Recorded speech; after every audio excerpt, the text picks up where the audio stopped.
What AFC post-hype sleeper running back is in for a huge 2023? What NFC runner is being underdrafted by FFPC main event players right now? And what AFC South receiver is in for a big-time bounce back in the Fantasy Pros Championship?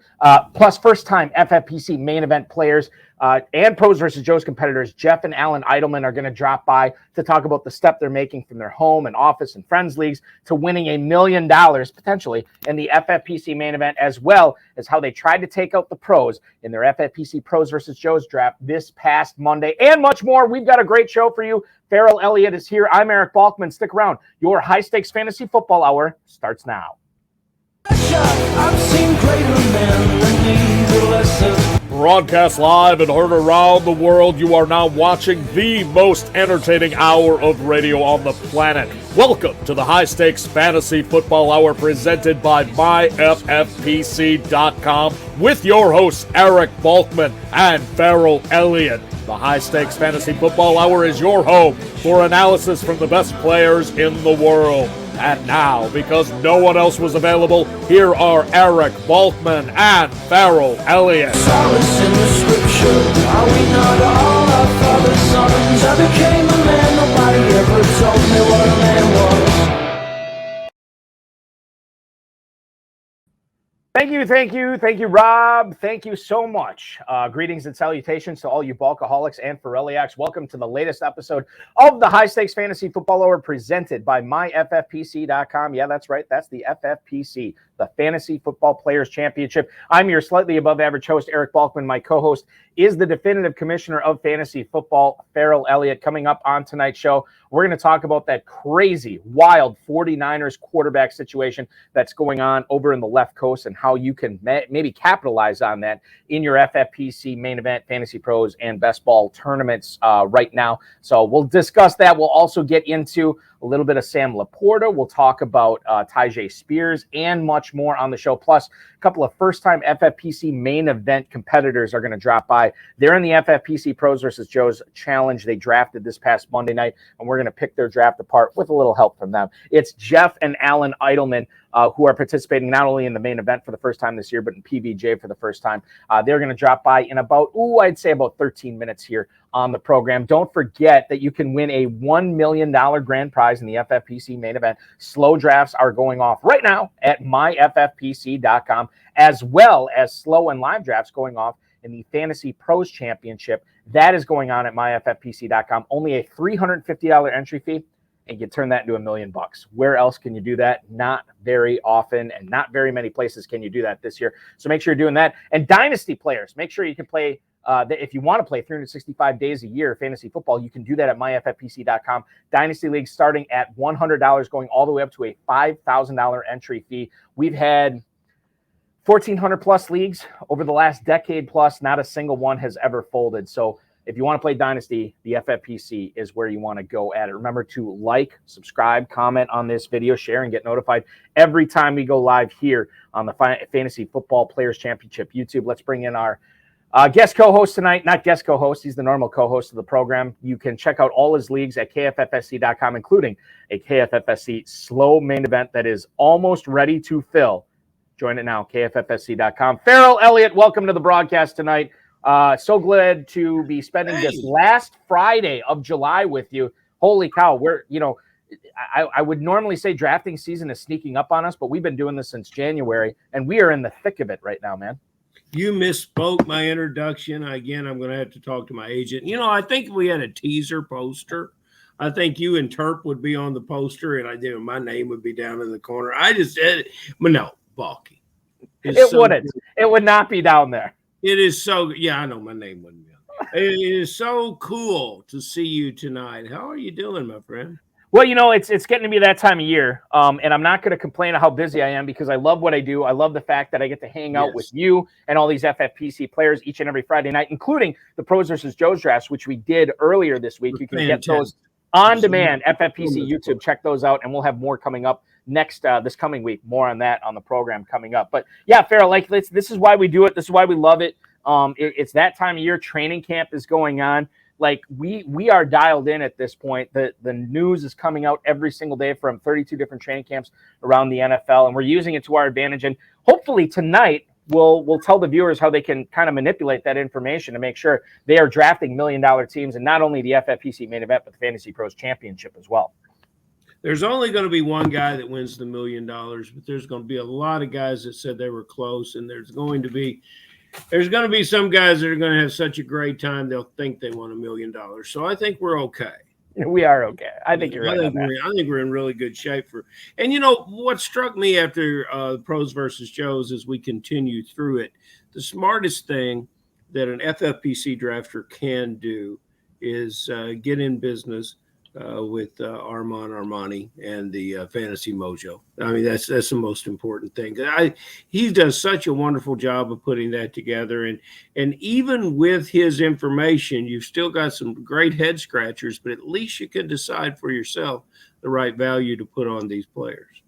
I totally agree. Darren Armani, the godfather, not only the FFPC Pros versus Joes, which he's helped us put on for, I don't know, the last decade plus. But check out FantasyMojo.com. That's his website. You can follow him on Twitter at FantasyMojo. If you are playing in the FFPC, it is worth its weight in gold as far as subscription goes, with all the ADP, the draft boards, everything you get at FantasyMojo.com. Check it out today. Sports Illustrated's John Shipley has reported that Travis Etienne, quote, has caught nearly everything thrown his way thus far in camp, end quote. Jaguars drafted Travis Etienne in 2020. No, it was I take that back. It was the end of the first round in 2020 where they took Trevor Lawrence with the first pick, and then they got Travis Etienne later. Now, they did take a day 2 pick in Tank Bigsby this year, which I think a lot of people are like worried about, well, how much workload is Travis Etienne going to get this year? But I think that's, those concerns are neutered a little bit, because Etienne, if he's going to be catching all these passes, it makes him super valuable. And when you look at where he's going, again, at FantasyMojo.com, he is going at running back 15. Ferrell, you can get him in the mid-4th round right now. Not to sound like Terp, who will be with us on Monday night on this very program, but man, I'm all over Travis Etienne in the mid-4th right now. I try to sound like Terp all the time because things are working for Terp. That's all I get. Well, I like the way that I really did like the way that reporter. There's some very good writing. Comes with an uncomfortable amount of downside at ADP on the RB1-2 borderline, but the upside is genuine. And I like what he's saying there, because that means he can't make his mind up either. We've got a player here who's 24 years old. We would expect him to catch a lot of balls. Last year, he didn't catch a lot of balls. We would expect him to be targeted. Why don't they throw the ball to this guy? He's catching everything in sight here in camp in 2023. Maybe that's something they're going to correct. But last year, not even averaging 3 targets a game. So you would think there would be more.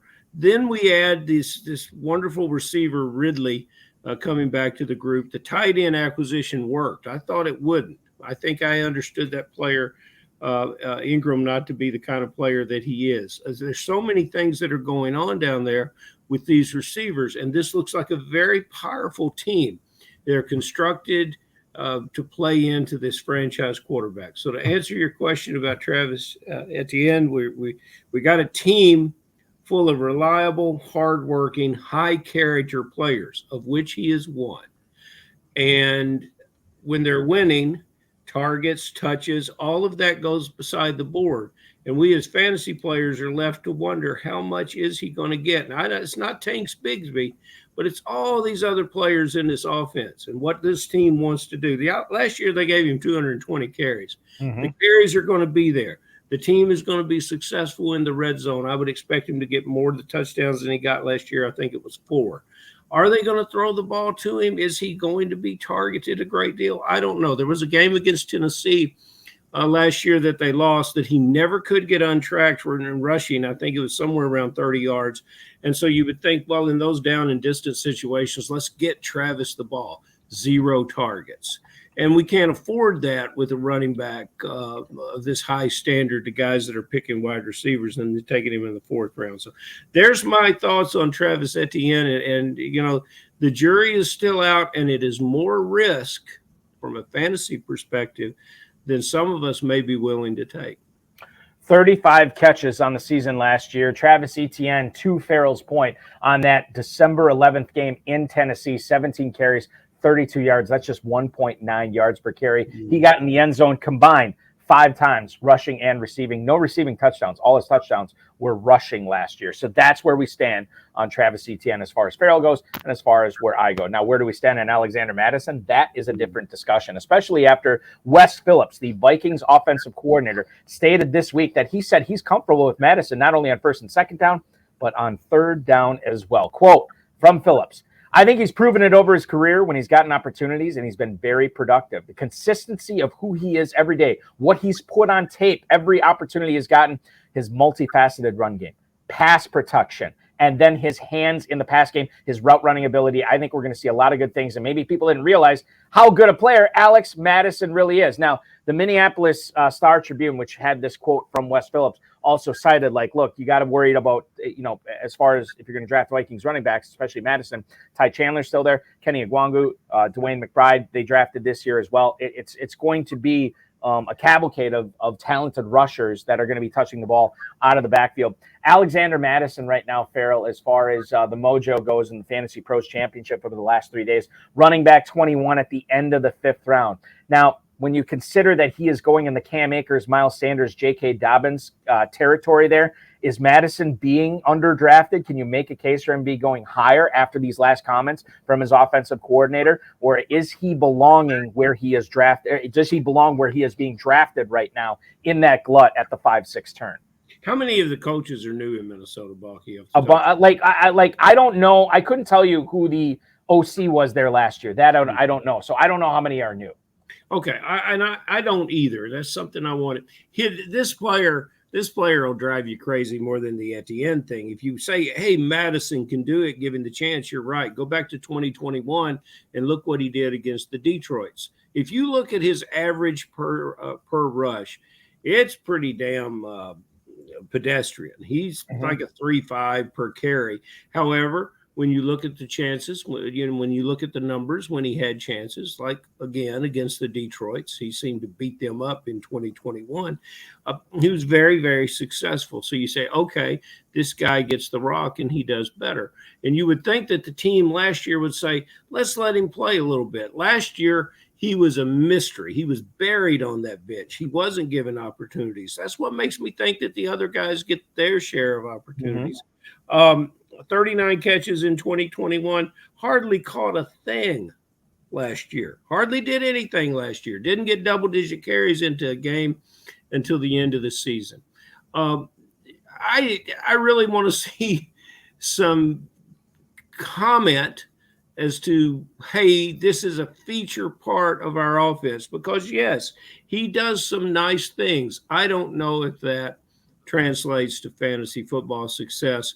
And, I don't know what to think about those running backs going in his area. But the running backs and the way we're talking about things makes me think that I want a green sticker in the first 2 rounds. I don't, because some of these choices that you have to make 4, 5, and 6, they can, be a lot of wishing, hoping, and praying there. According to Vikings.com, the new Vikings coaching staff this year, it's all on defense. New defensive assistant, new assistant inside linebackers coach, assistant special teams, assistant defensive line, assistant D-backs coach. As far as I can tell, all the offensive guys are back this year. However, Wes Phillips, the offensive coordinator, this is just his second year in charge of the offense there this year. That's what we're looking at with Alexander Mattison. We got the Eidelman brothers coming up, Jeff and Alan Eidelman, in just a couple of minutes. Before we get to them, let's talk about Odell Beckham. According to ESPN's report today, Odell Beckham has no, quote, real limitations in practice. Odell Beckham actually said he doesn't know the percentages on how far back he is, how, what his knee feels on a, scale of 0 to 100%. He says he feels good. He feels like he's going to get back to how he is and who he knows he truly is. Now, remember, Beckham has not played since that Super Bowl, not last year's Super Bowl, the year before, when he tore his ACL when the Rams won it. Now, Beckham says that, and the Ravens have corroborated that he's bulked up since last month's minicamp. Obviously, Odell Beckham, there is some upside here, Ferrell, but when you consider all the other pass catchers in Baltimore, including but not limited to Mark Andrews, J.K. Dobbins, Zay Flowers, Rashad Bateman. I don't know how you feel about Beckham this year. He's wide receiver 53 at the 1102. I can get on board with that.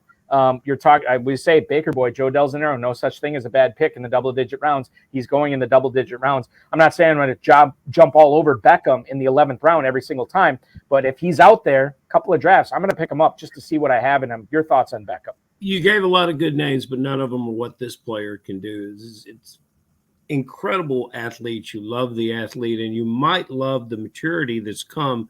You take something away from a guy, and he realizes how much he loves it and how much he misses it. He may come to this game in a much different way than he's ever approached it before, I would hope. Now, what you link up with him, and forgive me if I've done this before with talking about Lamar Jackson. Everybody wants to talk about what Lamar Jackson can do with his feet. I want to talk about what he does with his arm, throwing the ball downfield. He scrambles so much, and he's got such a strong arm that finally the defensive backs lose their coverage. They lose their leverage. They get it. They get beat by old pros like Beckham, who can adjust to Lamar's movements. And Lamar has great accuracy, even when he's throwing the ball on the move down the field. And this player will be open down the field. Big plays from this player, big touchdowns, big catches. Lamar Jackson, one of the most accurate players in the league on the deep ball, might be the most accurate when he has an opportunity to throw it. He'll have an opportunity to throw it to Beckham. And Beckham improves all the aspects of the receivers, most notably Zay Flowers, who is the guy that I'm targeting on this team. But Beckham in the 11th round, as they say over in the Pros versus Joes, and as Terp says so often, could be a league winner. He could be a league winner for sure. And to your point about Flowers, he has separated himself from those other two Ravens wideouts there. You know, it wasn't too long ago that these guys were all bunched up in that 11th, 12th round, and now Zay Flowers has moved up to a late 9th round pick. Bateman is an early 10th round pick. Beckham is now an early 11th round pick. So people are definitely coming in on Zay Flowers right now. Are they also coming in on a certain San Francisco 49ers quarterback? I'm going to tell you right now, Brock Purdy apparently no longer requires scheduled off days, or he will not require scheduled off days within the next 2 weeks. At least that's what the 49ers hope, according to ESPN's Nick Wagner, who covers the San Francisco professional football team. For the four-letter network, Purdy is resting every third day right now. The Niners are saying that the velocity on his balls has already returned to what it was before he hurt his elbow. And it seems like his recovery's gone really good. And you would think that if everything keeps going the way it's going, and we have no reason to believe it's not going to be, Purdy is going to be under center week 1 against the Pittsburgh Steelers. Ferrell, quarterback 22 right now at the 1804. How far do you expect him to spike up in ADP value when this news becomes more popular amongst the FFPC and Fantasy Pros players? When they're gunning for $1 million, where does Purdy go? He won't for two reasons, because he reminds players of very functional quarterbacks, even though he's much better than that. He reminds players of Carr when he should remind players of Breeze. That's just my kind of example. I think he is surrounded by such excellent talent, but he's also has talent at the quarterback position in Trey Lance. And there's so many guys that still believe in Trey Lance. If you get into their heart of hearts, they'll argue with you that Trey Lance, the hook will come and Purdy will go to the sideline and Trey Lance will be on the field. And they're confusing fantasy football for real football and real football decisions. I like Purdy very much as a player, and there's few players in the league that I'm looking forward to see how much he continues to improve. I think he bounces back from this injury, and he does very, very well. And he's a steal where he's going in these drafts. It's just it's a joke. And to get him in best ball where the guys were getting him the other night, kind of ridiculous. Purdy is going, as I said, in the 18th round, quarterback 22. That's right behind Derek Carr and Jordan Love. It's right ahead of Kenny Pickett and Desmond Ridder, including number 1 overall pick this year, Bryce Young. Get him all you can. I still think he's going to ascend a little bit. Maybe not as much as maybe he should, but I think the value is Purdy right now as quarterback 22 in the 18th round. Mm-hmm. Let's bring in our guest tonight, ladies and gentlemen. They participated in their first ever FFPC Pros versus Joe's draft this past Monday night. They are first-time competitors in the FFPC main event as they gun for a $1 million grand prize. Please welcome in the brother and brother team of Jeff and Alan Eidelman. Guys, welcome into the program. Thanks so much for hopping on tonight. Yeah. Thank you all for having us. We're really excited. I am really upset, Balky. If you're going to have some guys like this on the show, you got to warn me. You know, I had combed my hair or something. Goodness gracious. How you doing, fellas? Doing good. How Like are you? hanging out with Clooney and Pitt. What does that make us? If it's all part of Ocean's 11, so Ferrell, you're probably would you be Carl Reiner? Yeah. You're Carl Reiner, and I'm No, like, I'd like to be Elliott Gould. He had less, Elliott, he had that's less better. work. He laid in bed and got I'm paid. sitting For that across movie. It was from great. Casey Affleck right now. That's Casey Affleck if I've seen it. Okay. So, You got that. What? All right. Know thy family. All right, Balky, I'll shut up. all right, so you got Elliott Gould. I have the Casey Affleck Oscar. He was the Oscar winner, right? When he was in that whatever movie that was a few years ago. He had The coward Ford. Yes, yeah. So Casey Affleck and Elliott Gould being joined by George Clooney and Brad Pitt only on the High Stakes Fantasy Football And Hour. still, Guys. Kevin Williams is the only one. Kevin Williamson is the only one watching the show. So That's not true at all. He's the only one commenting, but we have more viewers. all now. right, very good. All right, so let's get into this. Jeff, I'm going to pitch this first question to you.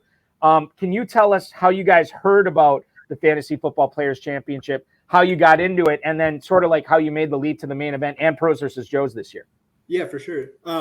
So probably 5 or 6 years ago, my brother reached out to me and he found this FFPC playoff challenge, right? So the playoff challenge that y'all do, it was very interesting, right? I'd consider my brother and I kind of, lower stakes Joes for sure. And so when we found the playoff challenge, we're like, it's very unique. You got the tight end premium, you've got the unique teams and et cetera.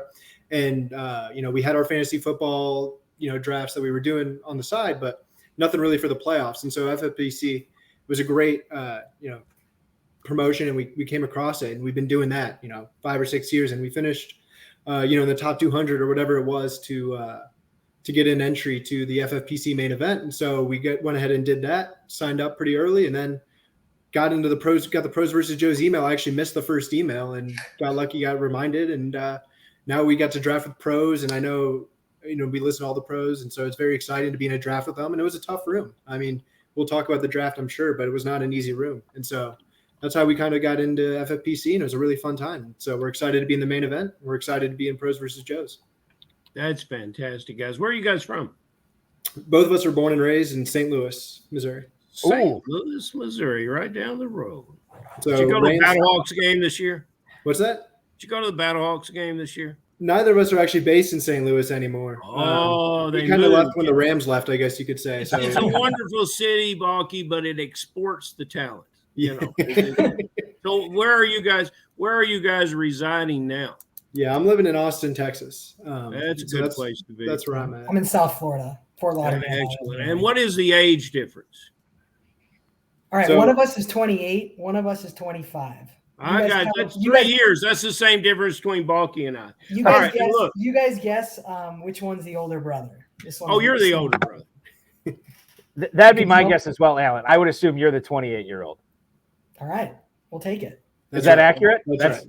That is accurate. Most Okay. It people was get a it trick wrong. question. You could see understand the trick question. Yeah, most people get it wrong, but Yeah. Well, here's the thing. Like Ferrell, are you the older brother in your family?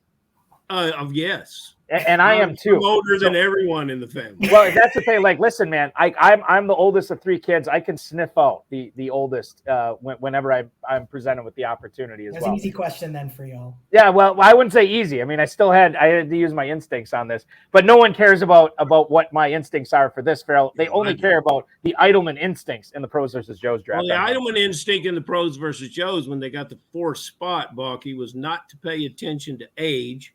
And they went out to the Rams, and they ended up with Cooper Kupp. Was this a conscious decision? Was there somebody else you wanted? I think Cup available at the 4 position. I think that's pretty good, although I don't know if I would take him there. What were your thoughts? Was it a difficult decision? Yeah, I'll take this one. So I think coming into the draft, we were targeting Kelsey at 4. Yeah. I think he went 4 the night before, maybe the first one, and he went at 2. And what we were thinking was maybe we could hog up the tight end position, take Kelsey at 4, and then in the 3rd round, early, we take Hawkinson and kind of double up on tight end. But our second option was, to go with one of the 3, what we think the 3 premier receivers are, which is Justin Jefferson, Jamar Chase, Cooper Kupp. So Kupp was our 4th choice of the 4. CMC, running back is a fun topic, which we'll get into. Looking at our draft, you can kind of see. I just think it's kind of running back roulette in terms of injury. If you look at kind of how the NFL works, and you can find guys who you can play as RB2s, in both slots, late in the draft, everywhere. It just depends on how the running back roulette injury wheel falls off. So kind of using that logic, I don't normally personally like to take running backs at a, premium draft slot. If they fall on the board a little bit, which, we'll get on a different topic, maybe the Saquon Barkley topic here, and the timing of our draft and kind of the news. But personally, it's usually only fallers that we're looking to get from a running back perspective until later, at least from my perspective. I don't know, Jeff, do you have any thoughts on that topic? No, I think you said it. I think, Cooper Kupp specifically, right? When we look at what he was able to bring to the table just 2 years ago. And I think, Alan, we were even talking about it the night of the draft, right? Cooper Kupp, he was on pace. Like, he was going leg for leg with Justin Jefferson last year in terms of statistics until his injury, right? And so, yeah, there are a lot of question marks with the Rams offense, but ultimately when you look at the Rams defense, we can say it's gotten a lot worse. I feel like, which is better, right? Which is ultimately better for throwing and getting back. And I just like, Cooper Kupp, he is the one target in Los Angeles, and they should be throwing plenty. And I think we liked where he was in number 4. And I like that thought process, guys, because you know what? When Higbee had good games last year is when they were trailing terribly. And Kupp wasn't playing, right? Yeah, exactly. So Kupp would have been the guy. And I think it's interesting, like you say, he's your 4th choice, but I think a lot of people, when you consider the argument you just made, people would love to have him, to get him as a consolation at the 4, which is what you guys got him at last night. And based on what Alan just said, Jeff, I think this is worth mentioning here. You guys ended up going pretty receiver heavy early on. Okay. And was that, as Heath Ledger's Joker would say, was that all part of the plan to go with receivers early, given your proclivity to not take running backs early? Because you ended up getting not only Kupp, but Devontae Smith, T. Higgins. You also got Amari Cooper in the 4th round as well. Jeff, tell us a little bit about not only your 1st round pick plan, but when you talked about your other picks in the first few rounds, was it a wide receiver heavy build that you guys were planning? Yeah, I don't think it was what we were planning necessarily. And as Heath Ledger said in The Dark Knight, it's about sending a message. All right. And so the message is play the board. All right. Yes. And so the message is play the board. And that's what we did. Ultimately, we saw Devontae Smith right there. High volume guy. Again, he's got AJ Brown opposite him, but the statistics he put up last year were really great. And I think they'll follow up again. T. Higgins, also someone we were even looking at there in the round 2. I mean, again, we were looking at the running backs, right? Breece Hall, Ramondre Stevenson, Jamar Gibbs. And then the big question mark of Saquon Barkley and his contract. When we were drafting, we had no idea, right? He was holding out, same scenario as Jacobs. And so we didn't want to take those chances. And we saw 2 receivers that we absolutely loved. And then on the come around, right, we grabbed Cooper as well. And so ultimately, like I said, I'm harping on a message, but we played the board, and those wide receivers, we were very high on all of them. They've all got, it's a great wide receiver room that we were able to build. And ultimately it's running back roulette. And that's kind of the way that it played out, that, we're going to be looking at running backs later and hoping that we hit on a couple and get lucky. That's ultimately how it is. And, like I said, it was also a very tough room, right? And so I think we're shooting for the top. We're playing for first place in Pros versus Joes. That's the only way to win. And so we think that we built something for that. It's not that tough a room. You had 6 pros in it. All right, guys. When we were at the Balky was talking about when Beckham got injured in the Super Mhm. Bowl. Okay. And at that Super Bowl, we had a gentleman. We have a Super Bowl party here in Kentucky every February because Kentucky in February is where people want to be. So we had this fantastic Super Bowl party and draft. And if you guys recall, when the Bengals ran out of gas, it was a 4th down, and Samaje Perine was on the field and not Mixon. And Samaje Perine, we had a gentleman there that just bleeds Cincinnati Tiger blood, and it's just a Bengal. It's just, and he just couldn't believe that Samaje Perine. And I tried to placate him by telling him I thought that Samaje Perine's a hell of a player. With the news that we're getting out of Denver, a team that, look what they did in free agency. They went out and built up that offensive line. You got to love their coach and what he's coming in there and doing, and they want to run the ball. But with the news that you're getting, that Javonte Williams is going to be satisfactorily healed to play the position, if you had to do it all over again, would he be your first running back coming off the board in the 8th round? I think it's roulette, right? So I think,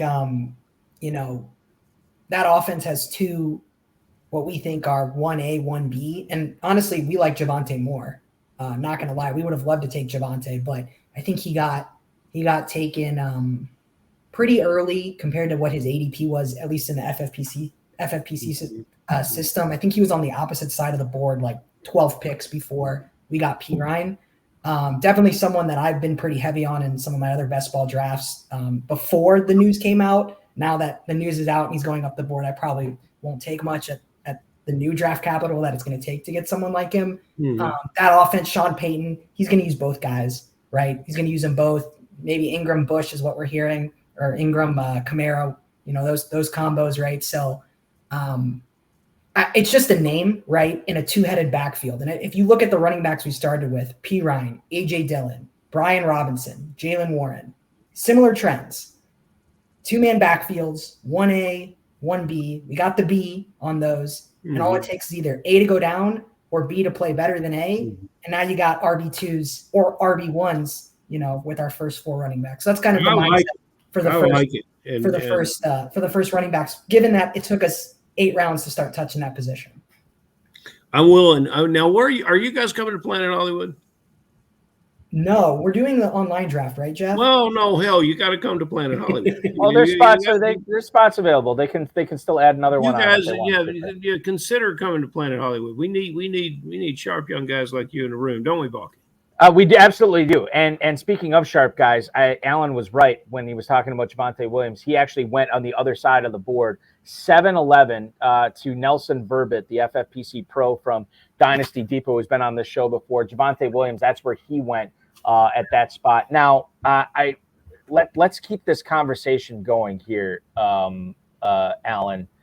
And by conversation, I mean Dark Knight references. I'm going to do another one here. Playing the board, yeah, because that's what you're going to have to look at when you contextualize the draft. It's not It's not a why did we do it this way? What is the plan? It's at the moment, what are our choices and why do we make them? It's kind you guys are you're agents of chaos, right? You're absolute agents of chaos. Everything. So, that's not where that's another Dark Knight reference, but I'm gonna go with another one here. So outside of Scott Kikoen, who went with the 2 quarterbacks in the 2nd and 3rd round, you guys were the first team, or second team, I should say, behind Kikoen to back up your quarterback. And one could say that you had aggressive expansion at your quarterback position here. Justin Fields in the 5th round, and then you doubled down. Deshaun Watson is your 2nd quarterback you drafted in the 7th round. As I said, you pointed out, or as I pointed out, you guys are the 2nd team here to double up on quarterbacks. I'm kind of curious, and Alan, I'll throw this to you. Why do you think it was important for you guys to get Watson there? Because at that point, not only had you not had any running backs yet, which you alluded to earlier, but you didn't have any tight ends yet as well. Yep. So great question. So again, I got the board up in front of me, so that provides some context. So we took Fields. We wanted Justin Herbert. That's who we really wanted. And Herbert went the pick before Fields. And at that point, we didn't like Kenneth Walker, Aaron Jones, Madison. None of those, feel like they have one alpha. I mean, Madison maybe could be a 1 alpha, but we haven't seen it yet. So we're not going to buy him at ADP or above ADP. So at that point where, it made sense. We were hoping to get Herbert. He went right before us, but we'll take Fields. We'll take the floor with the running upside. I honestly hope his passing doesn't get better selfishly, because I think the fantasy upside's with his legs.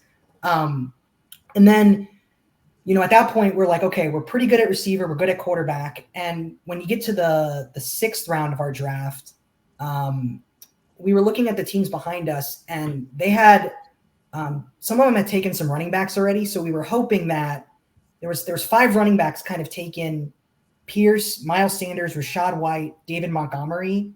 We would have been happy with any of those 4. And so what we decided to do, instead of taking one of those running backs in the 6th round, we took a guy, Michael Pittman, who we felt like was falling in the draft, thinking that we were going to land one of those 4 running backs that I just mentioned: Pierce, Sanders, White, Montgomery. Well, 5 of them go out of 6 possible slots. Kamara we're not as high on, so we probably wouldn't have taken him. And then we were like, well, at that point, do we go with a 6 receiver, or what's our options? And, looking at the guys, DeAndre Swift, James Conner, Javonte Williams, James Cook, or we can lock in the quarterback position. We can take a guy who was at ADP, running upside 2.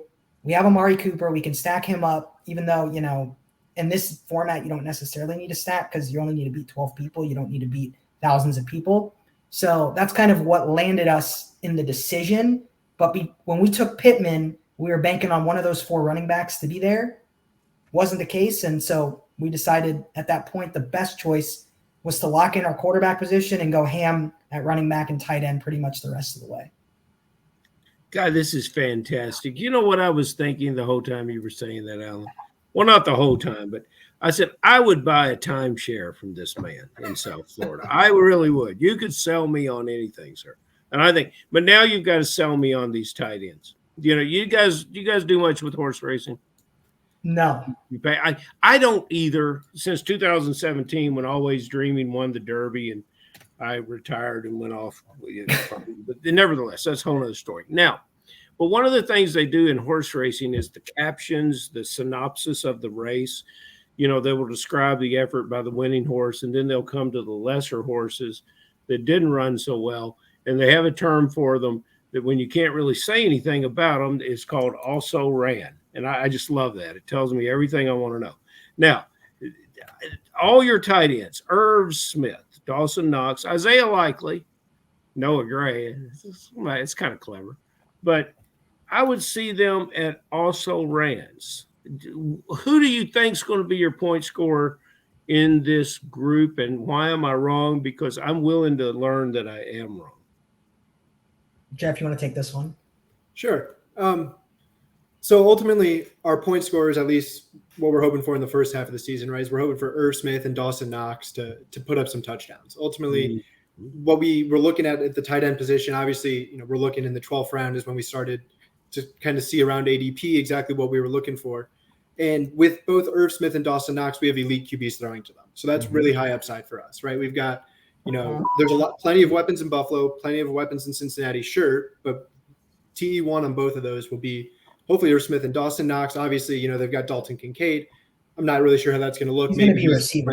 He's going to be a receiver. Knox is still going to be playing 60, 70% of the snaps. Exactly. They don't have another receiver other than Stephon Diggs, and Gabe Davis is like a second. So they're both going to be on the field at the same time. So Knox is going too late in everywhere, and I think he fell in our board too. Gesicki went before him, who's splitting time with Hunter Henry, and I like Gesicki. Don't get me wrong. Cole Kmet, he had like 7 touchdowns last year. He's not going to score 7 touchdowns again this year. So, I really think Knox is a value. And then Jeff, you can hit on the last 2 guys. Well, yeah. And Jeff, before you go, I want to double down on the point that you made with the elite quarterbacks throwing to him. You can make the case that all 4 of these tight ends that you drafted are all catching passes from elite quarterbacks. You mentioned Joe Burrow and Josh Allen. Isaiah Likely gets Lamar Jackson, and Noah Gray gets Patrick Mahomes. Now, I don't know if that factored into your decision to draft all those guys, but you can't do much better than the guys throwing the ball to them than the Eric, 4 tight ends you drafted. On that point, go look at our receivers: Devonta Smith, Jalen Hurts. Not reaching. We didn't reach for him. T. Higgins, Joe Burrow at the time. We'll see what the injury looks like, right? I think you'll be okay there. Amari Cooper, Deshaun Watson, Michael Pittman, who it's my favorite pick of your entire I heard draft. Ferrell talking about this the other day. Ferrell's a Pittman fan. Yeah. If it's Pittman, Yeah. If it's Minshew, great, even better than Richardson. And who knows, maybe Richardson can help Pittman's production even better, right? And Cooper Kupp, right? Got the Stafford question mark, but if he's healthy, like we know what Kupp can do in that offense. So again, you look at all our receivers and tight ends, it's the same kind of concept. Who are the quarterbacks throwing to him? And I guess, Jeff, talk about Likely and Noah Gray, because we also think there's a lot of opportunity from a ceiling perspective for both of these players. Yeah, ultimately with Isaiah Likely, right? I think I'm really high on him. I think my brothers, I'm sure a lot of people in the public are as well. I think, with Monken, we're really excited to see what that Baltimore offense looks like, right? They're talking about throwing it deep. They're going to spread it out. And Likely, as a rookie coming out last year, they were talking about, his route running abilities, he can catch. And so ultimately, Likely and Gray are both behind elite tight ends, sure. But again, this is the NFL. It's a hard-hitting league, and these are ultimately flyers, right? And if we could just get a little bit lucky, or Likely is heavily involved in the Ravens offense, then we've picked up, hopefully some points and some targets, right? Ultimately, it's looking at the quarterback who's throwing to him. And if Kelsey goes down, which you don't want to bet on, right? But you get, cost round 20 for a guy who would go in the 7th round. If someone said Kelsey's out the whole year tomorrow, where's Noah Gray going in this draft? Hypothetically.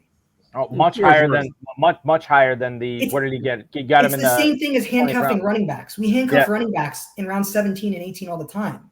Why don't we handcuff tight ends? Maybe I'm off base here. That was the logic, basically. Yep. And Alan, I don't think you're off base. I mean, I think Likely's the perfect example of the tight end handcuff. I mean, because he's already done it, right? Like he's already done it when Andrews was out, and he showed us what he can be. And you guys get him there. And oh, by the way, the other receiver you guys drafted in the 19th round, Justin Ross, who not only was recently running with the ones, but he's got a future Hall of Famer throwing to him again. At that point with Ross, we have 5 elite receivers. The odds that someone we get is going to outscore one of our 5 elite receivers if they're healthy is small. Let's take a shot on a guy who could not even make the team, right? We know that. Or let's take a shot on a guy who could be their wide receiver 1 or 2 and have a few spike weeks that beat our top 5 receivers. So it's a matter of thinking about how have you built your team. If your team's right, we have a shot. So if we get our 5 receivers right, okay, our 6th receiver, we need him to outscore our top 5. Let's take a shot on a guy like Ross. Why not? And Ross is one of those rare guys, those rare receivers the last couple of rounds that not only could be a spike week guy, but, given the Kansas City receivers there right now, I mean, you never know. He could be more than a spike week guy there. Or he can get cut and do nothing for us. He could get cut, and that's fine. But you're also talking about a 19th round pick here as well, for sure, Alan. Good point. Jeff, let's get back to the running backs here. Jeff Wilson out of the Miami Dolphins was your 15th round pick. Do you think FFPC players are letting these Dolphins running backs, specifically Wilson here in this case, slide too far because they're or at least they have been under the assumption that Dalvin Cook has a strong possibility of joining the Dolphins? I got to believe with all the smoke that's going on in New York right now about him potentially joining the Jets, maybe we'll see these Dolphins running backs go up. But, man, I like this pick for you guys in the 15th round of Wilson.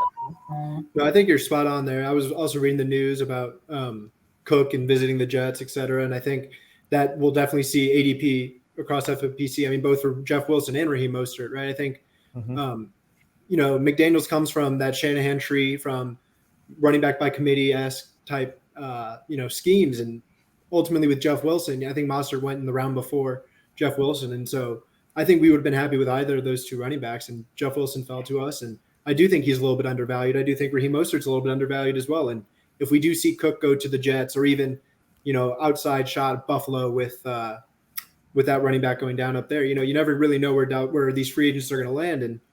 And I do think Jeff Wilson and both Raheem Mostert are a little bit undervalued in Miami and high-powered offense. They paid both of them. They paid Mostert and Wilson this offseason. So, they took A-Chain in round whatever they took him, right? But I think both of them have injury problems historically, Wilson and Mostert, so that's why they invested the draft capital. I think the whole Cook-Miami thing's been a little overblown, and I think McDaniel's going to be using Wilson and Mostert a bunch, especially around the goal line, which is where in this the type of build that we need touchdowns from running backs because we don't have the, on the surface, the super, 20 touch guys right now until injuries happen. And hopefully, they shoot us to the top.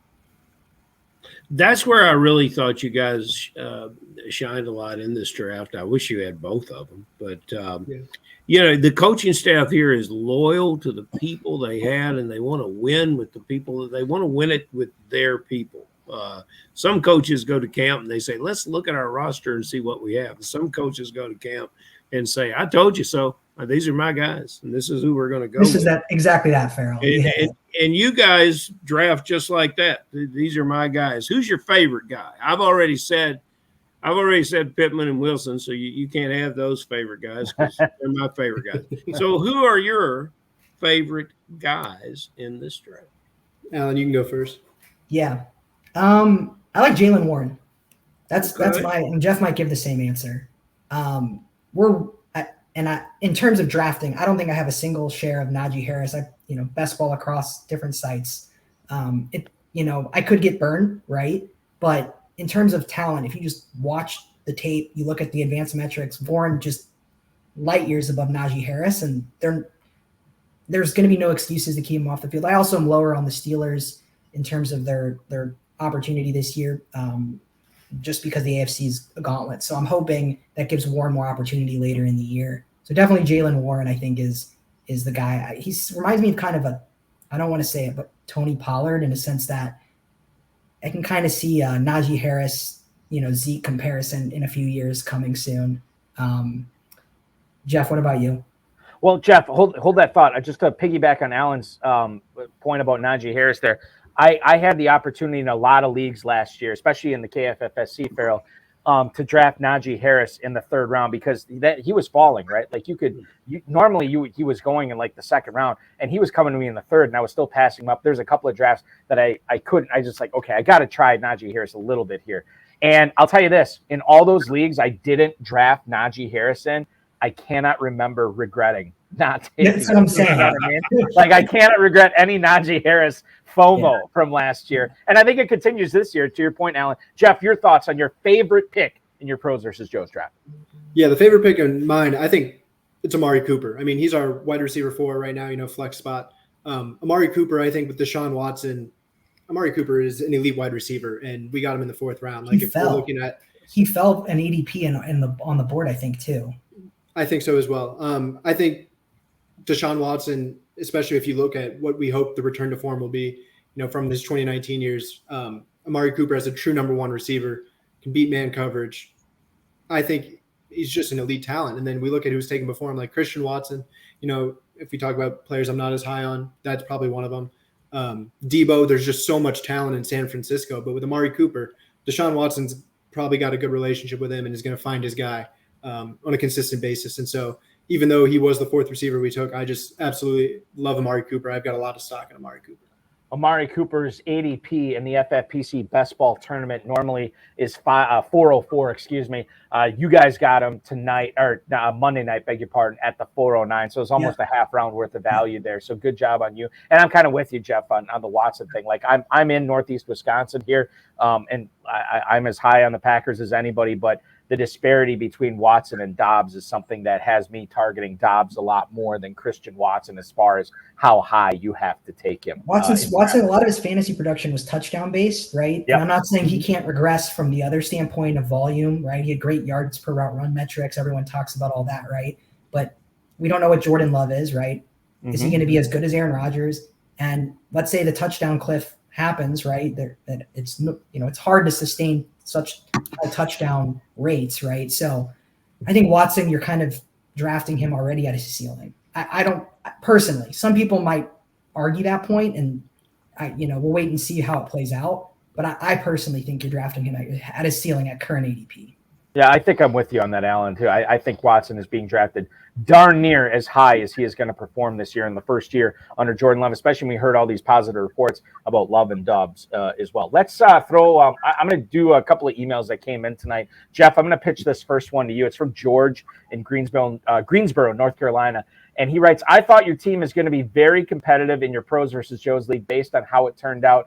Do you guys feel the same way? That's George in Greensboro, North Carolina. Thank you for watching. Thank you for emailing, George. We appreciate it. And Jeff, I think this is an interesting question. Like, we can break down all the players in the team construction, and obviously you guys might feel a certain way at a certain point of the draft. but all that matters is how you feel after the draft. When you looked at this squad, you looked at the rest of the league, Jeff, how well do you guys think you did in your first foray into the FFPC Pros versus Joes? No, it's a great question.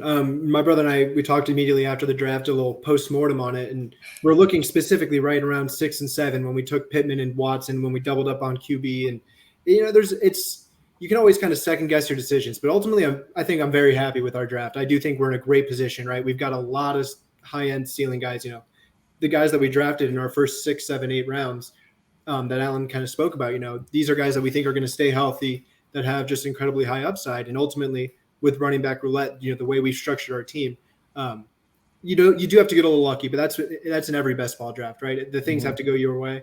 And in terms of roster construction, I'm very excited. I do think we'll have a great chance, and hopefully we do just get a little bit of lucky with running back, and then I think we'll be right there at the top. Yeah. If the receivers stay healthy and we get the luck with the running back, we'll be in the top 3. I feel pretty confident about that. I agree with that. And I think you do need. I don't think you need a tight end necessarily.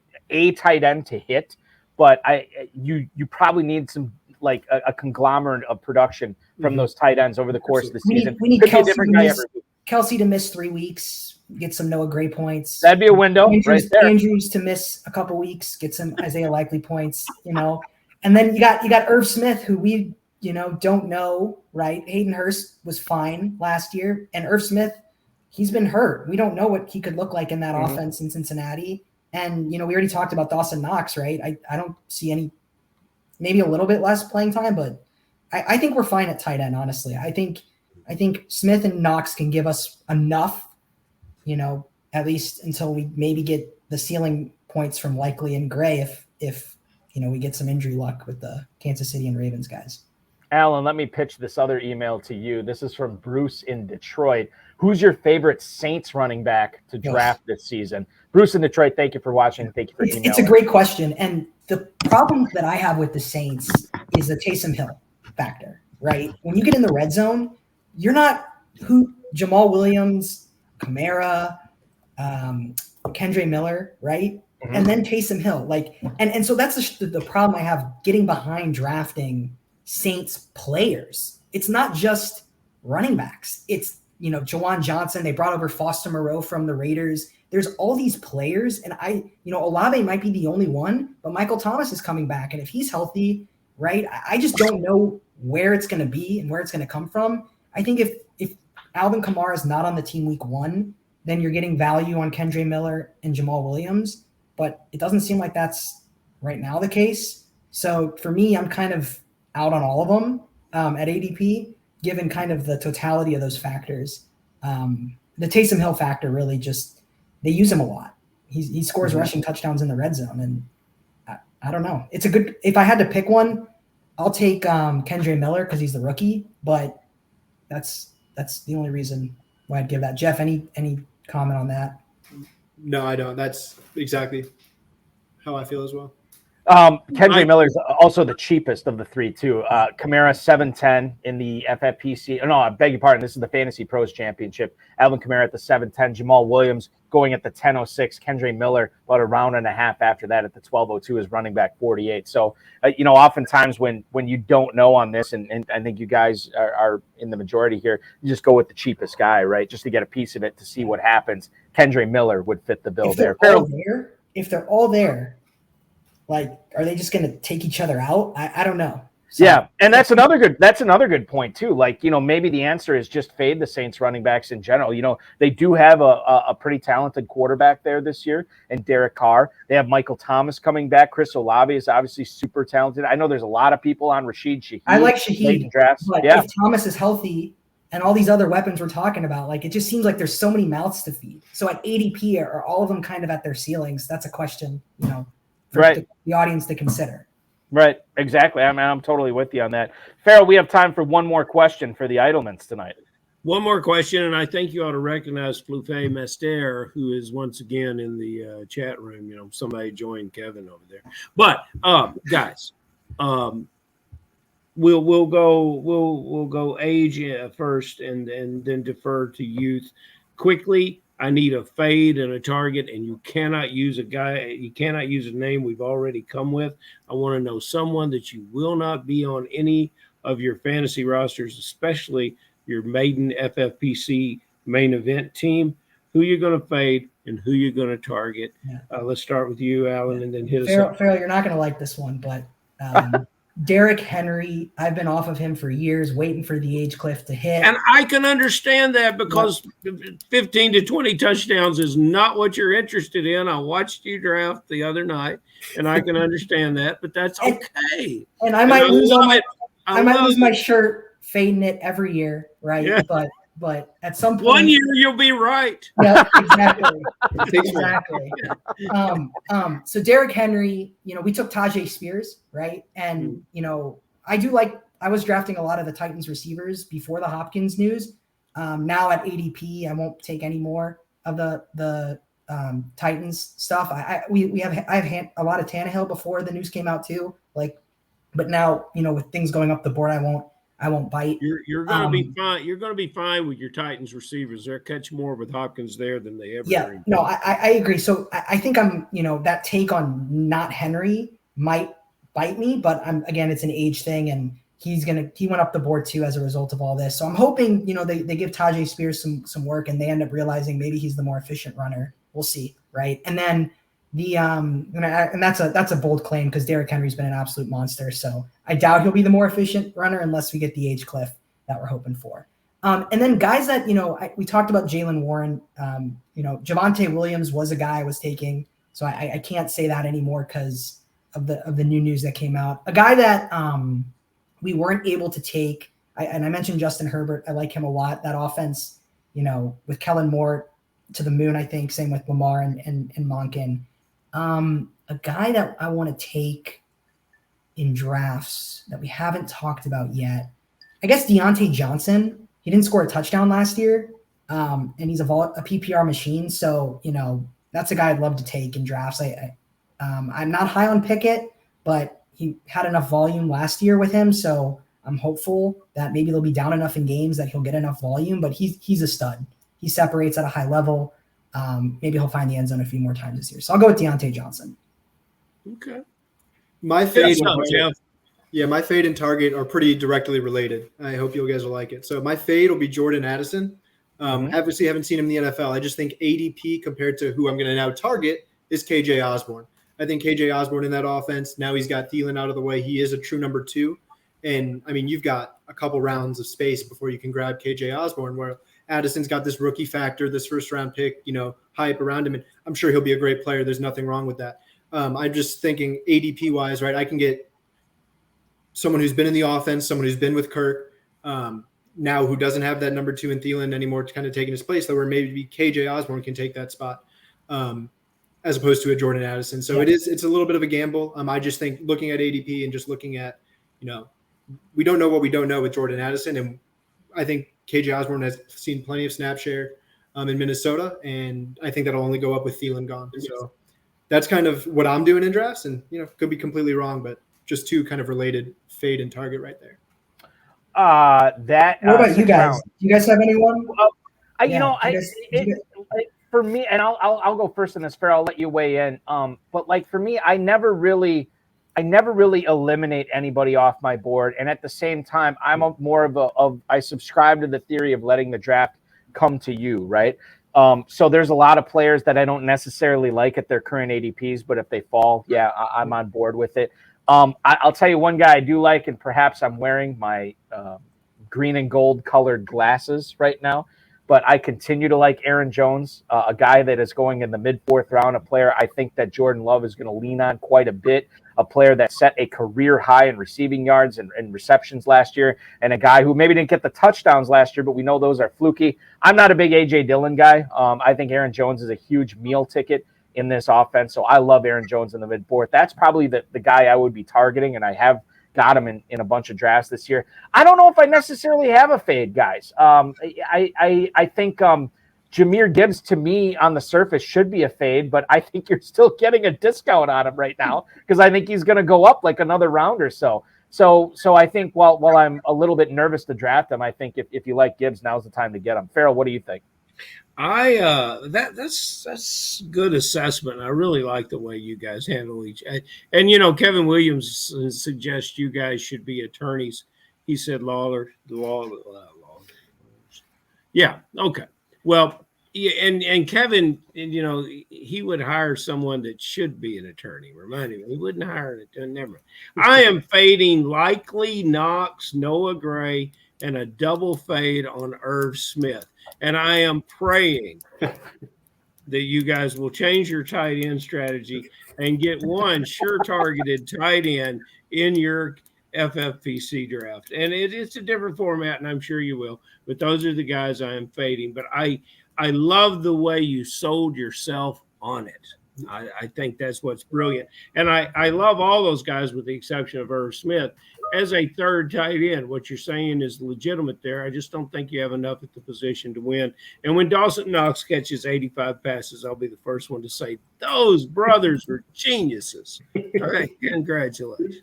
We appreciate it. No, we'll definitely take that advice under consideration for our next draft. That is for sure. You guys had and I guess for the main event coming up, right?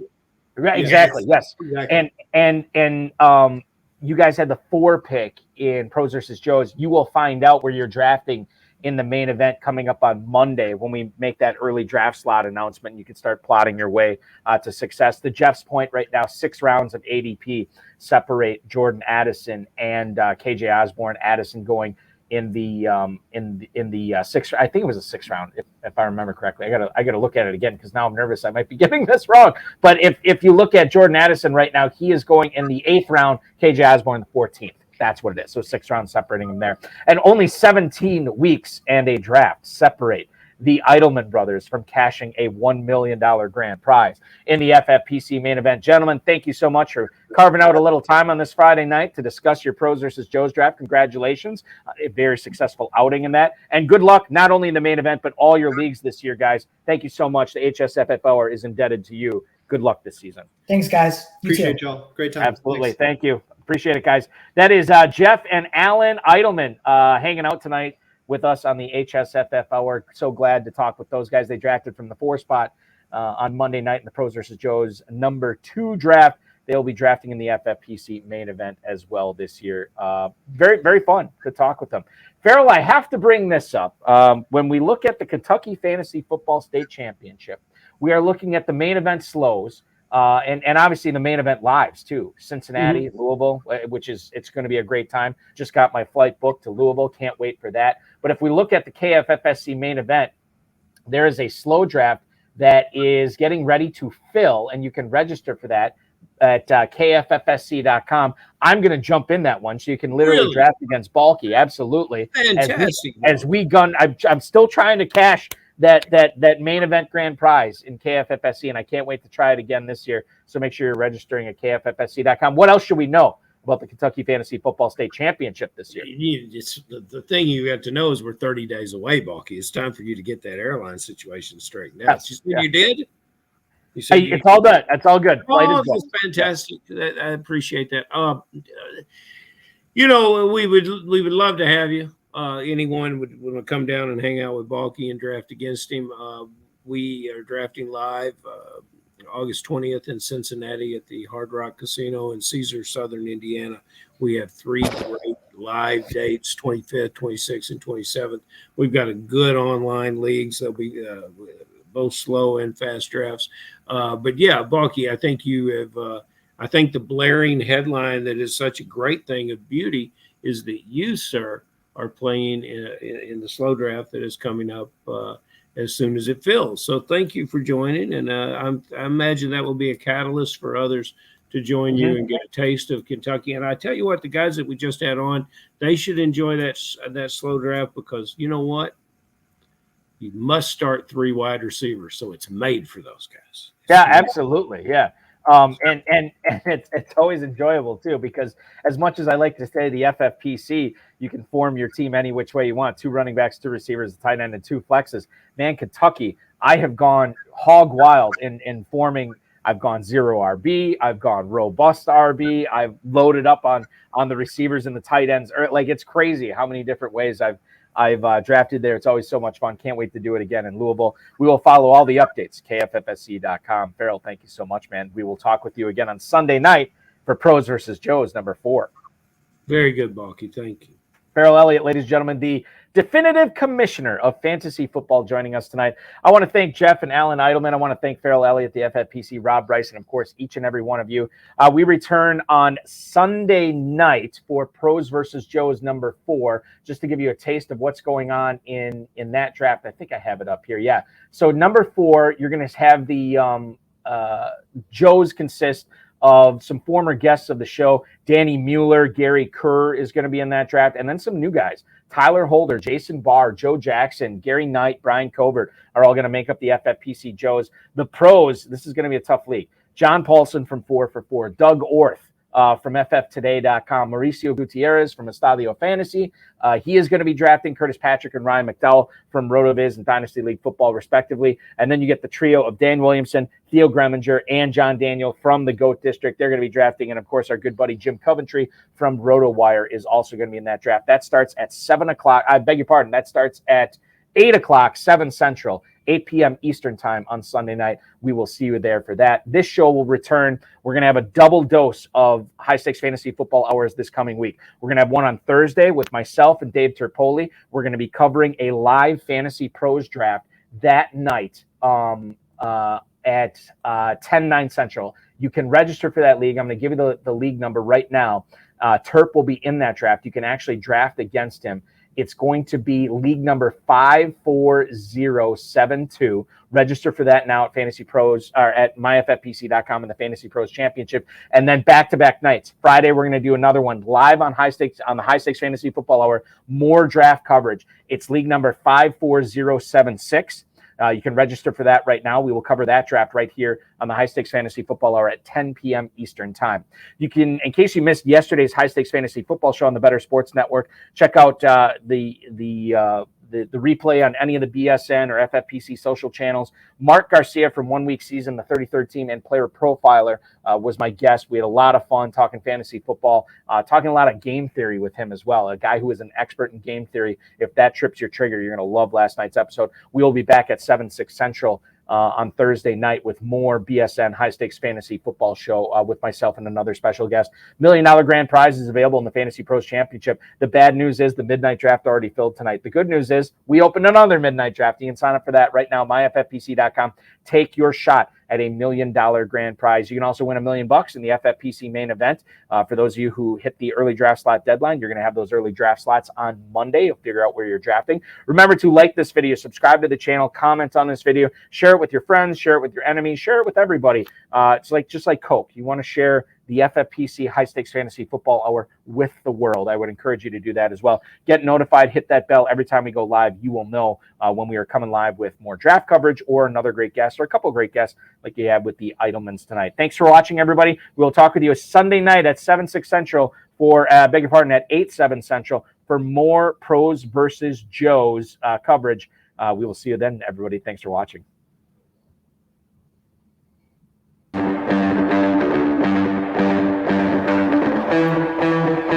This has been another episode of the High Stakes Fantasy Football Hour presented by myffpc.com. It was broadcast live and was watched around the world. Balky and Ferrell will be back next week with more analysis, more interviews, and more advice from guests much smarter than they are. Thanks for watching, and we'll talk with you again next week.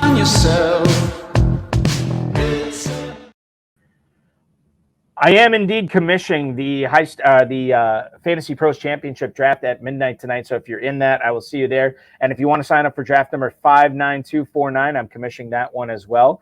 Can't wait to see the drafts tonight. Looking forward to it. They start in about 46 minutes, so there's still time to sign up for it at myffpc.com. Remember, your chance to win 2 separate $1 million grand prizes. FFPC has been around for 16 years. We've never done this before. Take advantage of it right now, and maybe that 7-figure grand prize could be yours with the team you draft tonight. Thanks for watching, everybody. We will talk with you on Sunday.